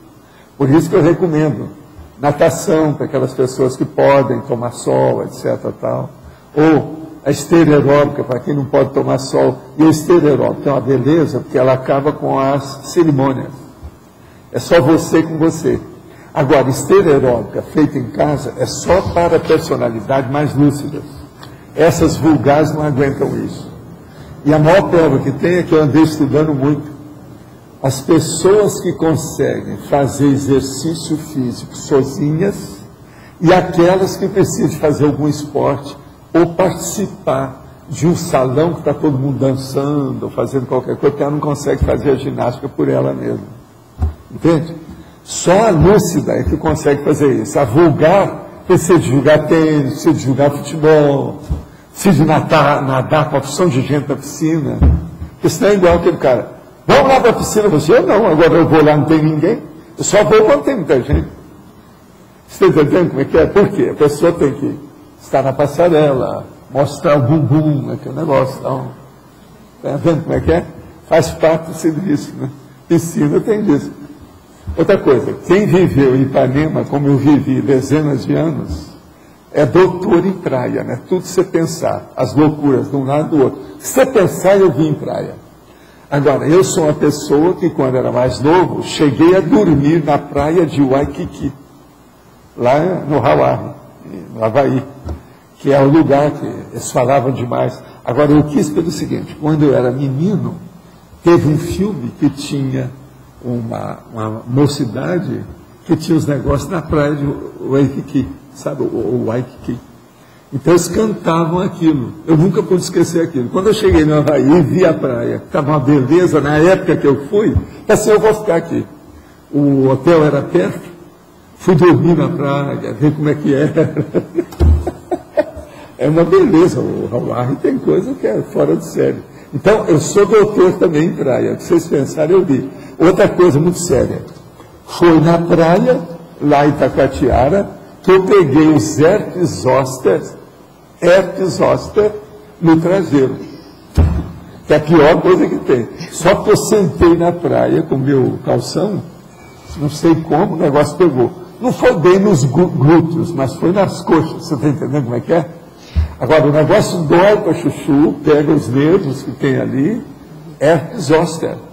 Eu tive isso, lá em Ipanema, por causa do negócio. Lá eu sentei numa parte da pedra, daquela pedrona que tem milhões de anos, aquela uma das maiores que tem no Rio. Eu sentei lá para conversar com um cara. Eu nunca tinha feito isso.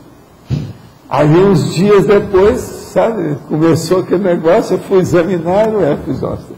Levei, o especialista examinou e falou, você está com herpes zoster, sim, isso aí é, o processo é todo isso. Agora, o negócio dói, é uma dor esquisita, porque é no traseiro. E outra coisa, fica difícil você sentar. Eu estou mostrando tudo a experiência de praia. Ô, professor, agora com relação ao exercício físico, o senhor fala muito nesse banho atlético. O que o senhor fortalece, né, nesse momento que o senhor faz exercício? Esse banho atlético que o senhor fala? Não, o banho atlético meu é o seguinte, eu faço massagem em vez de ensaboar. Começa por aí. E outra coisa, eu estudei muito esse processo de cosmiatria. Então eu faço massagem na pele, você está entendendo? Com as coisas que eu passo, etc. Faço massagem, por exemplo, com o shampoo que eu uso. Então, com isso, mantém mais o processo da gente. Eu penso que alguma das coisas, por exemplo, aqui da minha rugas, não foi só porque eu mexi com isso quando tinha lá 30 anos, não. O negócio é por causa do processo de saber. Agora, esse banho atlético é muito importante pelo seguinte, você tem que fazer o banho e transpirar no banho. A água do chuveiro caindo em cima de você e você suando. Entendeu, não? Senão não adianta. Agora é lógico, aqui em Foz, por exemplo, é muito fácil, porque a maior parte do tempo é quente.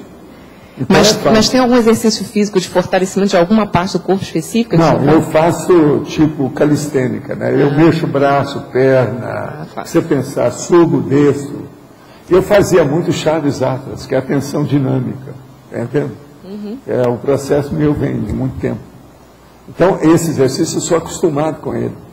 E outra coisa, eu faço isso rápido, eu não demoro tanto para fazer. Mas agora, às vezes eu transpiro.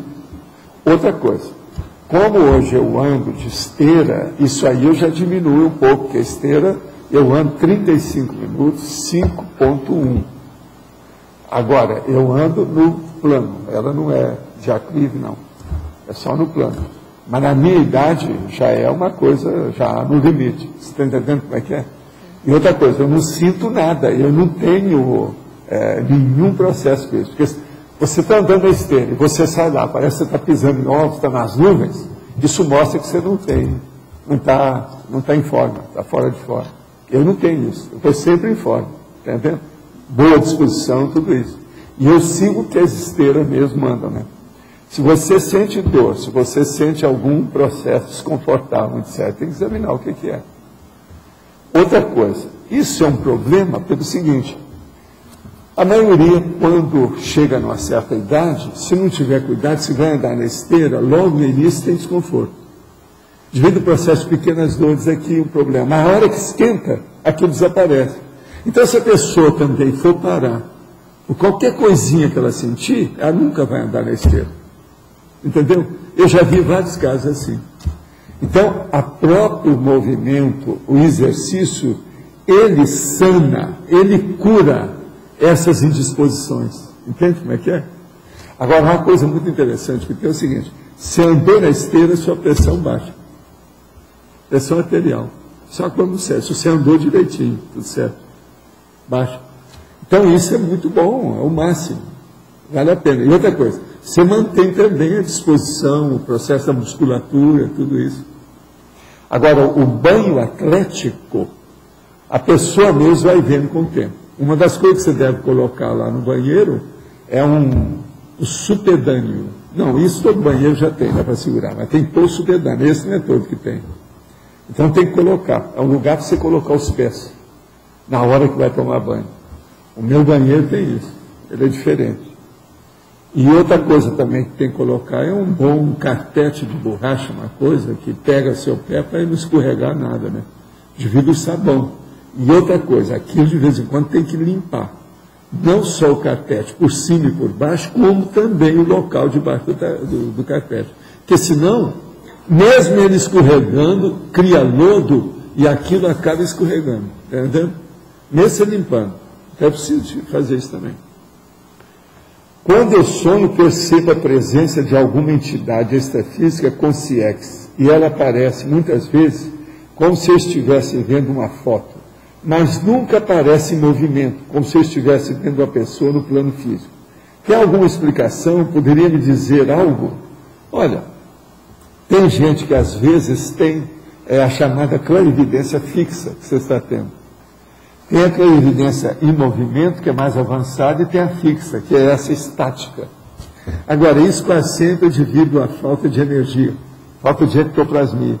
Se você desenvolver mais, você vai começar a ver primeiro a movimentação da pessoa como se estivesse falando com você.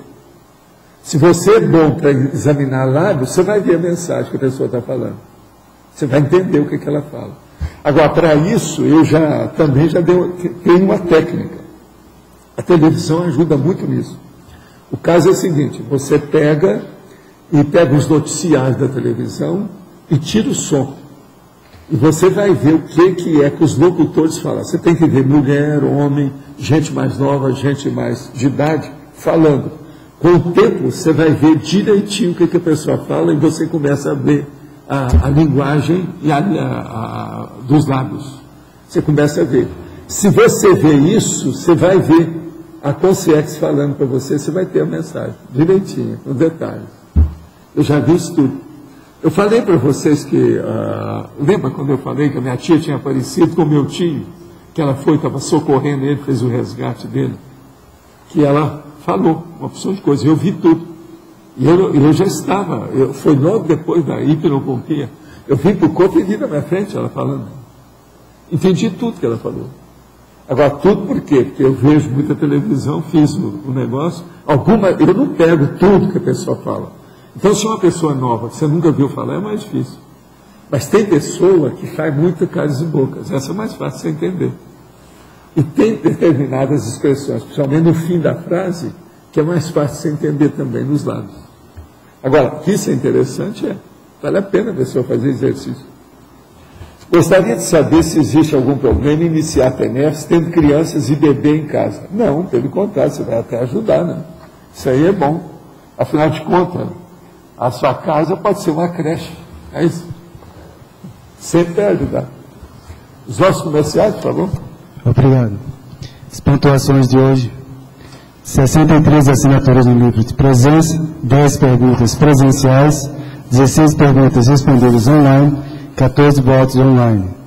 Teremos os recados do Mário, Tenepsograma, e o Eduardo, Programa Mismos. Eu gostaria de convidar a todos para os dias 16 e 17 de dezembro, o dia todo, para nós estarmos participando de uma oficina, o Tenepsograma, ou seja, É um trabalho que nós vamos estar avaliando, cada um fazendo a sua autoavaliação, de quantas andam a TENEPS, ou seja, para os tenepsistas aí, já com 3 anos de TENEPS, pelo menos, para fazer uma avaliação e uma discussão com relação à sua TENEPS. Para quem não faz TENEPS, também é interessante participar, porque vai ter troca de experiência, vai ter oportunidade de debater questões que possam estar trazendo alguma dificuldade de avançar na TENEPS. Obrigado. Pessoal, a gente queria mostrar para vocês os laptops que chegaram. A gente está com a configuração aqui, os laptops que vão ser sorteados dia 31 de dezembro. Então é um Aspire One, né, o Aspire One da Acer. Ele tem 1 GB de memória RAM, um HD de 160 GB. Ele vem com wireless, então aqui na tertúlia, por exemplo, vocês vão acessar a internet sem problema. A tela é de LCD, então é uma tela bem avançada. Já vem com Windows XP. A tela ultra fina. E é um laptop leve, né? Dá para bem super leve. O Roberto está comprovando aqui. E a gente queria aproveitar a oportunidade aqui, pessoal, para lançar um desafio.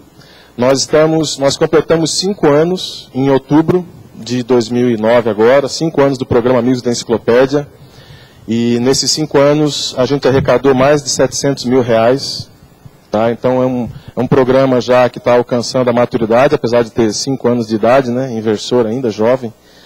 Mas a gente queria lançar um desafio até o dia 31 de dezembro, que é nós alcançarmos os 450 amigos da enciclopédia pela primeira vez.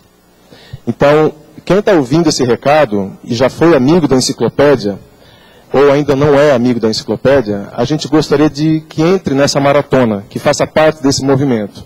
Nós, no dia 31 de dezembro, queremos estar nesse número, 450 amigos da enciclopédia. É perfeitamente possível, nós estamos há 5 meses dando a manutenção da enciclopédia, através do custeamento das despesas do holociclo, da holoteca e do tertuliário. Então a gente quer convidar todos para fazer parte desse movimento em prol da enciclopédia da Conscienciologia. Lembrando que no dia 31, nós ainda vamos sortear um ECP1, uma vaga de ECP1, uma vaga de ECP2 e uma vaga de acoplamentário. E aqueles que não conhecem o programa, um dos grandes benefícios dele é você poder acessar o HoloServer de casa. A gente teve uma itinerância agora no Rio de Janeiro e muitos colaboradores, muitos voluntários não conheciam o HoloServer. Quando a gente mostrou para eles, muitos ficaram impressionados, porque toda pesquisa que a pessoa vai fazer, ela vai ter que abrir 10, 15, 20, 50 livros para procurar uma definição, procurar um conceito. E com o HoloServer, você faz isso pela internet com um comando de find. Você coloca o termo que você quer pesquisar e ele vai te apresentar todo o conteúdo de Conscienciologia que cita essa expressão, esse tema de pesquisa. Tá? Então é um upgrade na pesquisa. Agora a pessoa precisa conhecer essa ferramenta. Então a gente não vai cansar de divulgar essa ferramenta aqui. Muitos daqui já conhecem, que moram em Foz do Iguaçu, mas o Brasil inteiro não conhece essa ferramenta. O HoloServer, que pode ser pesquisado de casa, para quem é amigo da enciclopédia. Então ficam esses 2 convites. Né? Vocês conhecerem aí o programa, se inscreverem no programa e através dessa inscrição conhecer o HoloServer e fazer um upgrade aí na sua pesquisa. Obrigado. Para amanhã teremos o verbete Bagulho Autopensênico, com 17 votos.